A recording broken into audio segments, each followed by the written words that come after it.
Hi guys, welcome back to another video. So the rear parking sensors in my Volkswagen Caddy Maxi are currently broken.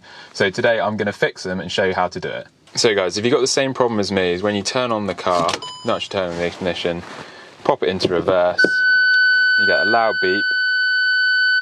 So you get the loud beep and then you get that message saying that your parking sensors aren't working.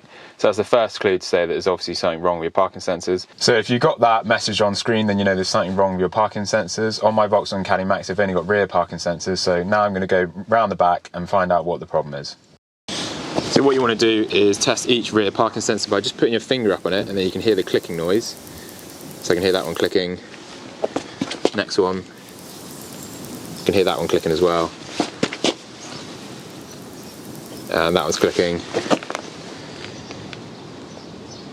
So I can't hear that one, so I know there's something wrong with that one, so I'm going to look underneath the bumper.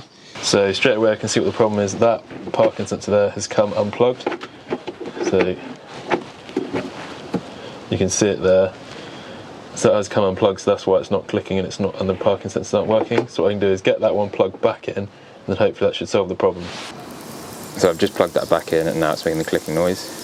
So we found that the parking sensor was unplugged, so I've plugged that back in, and now the visual aid for the Park Pilot's come back on, so hopefully that should be working now. So when I was out the back, I could actually hear the parking sensors beeping again through the front of the van, so hopefully that's all sorted. So what I'll do now is I'll just get something up behind me, and then I can see on the visual aid if it's working. So what I've done is I've got Britt to walk around the back of the van.